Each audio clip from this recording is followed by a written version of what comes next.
क्या आप जानते हैं कि भारत के स्वाधीनता संग्राम में राष्ट्रीय स्वयंसेवक संघ का कोई योगदान नहीं था? क्या आप जानते हैं कि जिस वक्त महात्मा गांधी की अगुवाई में भारतीय राष्ट्रीय कांग्रेस आजादी की लड़ाई लड़ रही थी, तब राष्ट्रीय स्वयंसेवक संघ अंग्रेजों के साथ खड़ा था? क्या आप जानते हैं कि स्वतंत्रता संग्राम के सबसे बड़े आंदोलन भारत छोड़ो आंदोलन के समय राष्ट्रीय स्वयंसेवक संघ ने अंग्रेजों का साथ दिया था? क्या आप जानते हैं कि राष्ट्रीय स्वयंसेवक संघ ने आजादी के बाद भारत के संविधान और तिरंगे को स्वीकार नहीं किया था?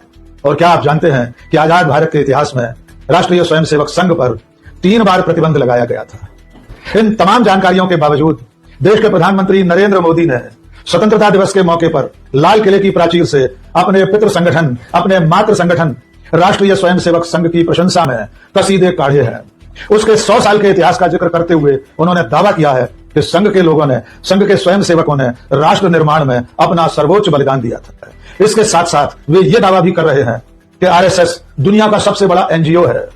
आइए पहले राष्ट्रीय स्वयंसेवक संघ के इतिहास और उसके राष्ट्र निर्माण में योगदान को जान लेते हैं।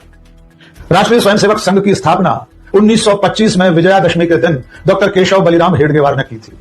डॉक्टर हेडगेवार इससे पहले भारतीय राष्ट्रीय कांग्रेस के कार्यकर्ता थे। वे एक आंदोलन में जेल भी गए थे, लेकिन राष्ट्रीय स्वयंसेवक संघ की स्थापना के बाद से उन्होंने और उनके संगठन ने स्वाधीनता संग्राम की तरफ पलट कर भी नहीं देखा।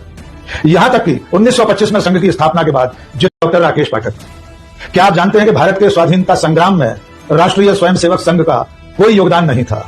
क्या आप जानते हैं कि जिस वक्त महात्मा गांधी की अगुवाई में भारतीय राष्ट्रीय कांग्रेस आजादी की लड़ाई लड़ रही थी, तब राष्ट्रीय स्वयंसेवक संघ अंग्रेजों के साथ खड़ा था? क्या आप जानते हैं कि स्वतंत्रता संग्राम के सबसे बड़े आंदोलन भारत छोड़ो आंदोलन के समय राष्ट्रीय स्वयंसेवक संघ ने अंग्रेजों का साथ दिया था? क्या आप जानते हैं कि राष्ट्रीय स्वयंसेवक संघ ने आजादी के बाद भारत के संविधान और तिरंगे को स्वीकार नहीं किया था? और क्या आप जानते हैं कि आजाद भारत के इतिहास में राष्ट्रीय स्वयंसेवक संघ पर 3 बार प्रतिबंध लगाया गया था?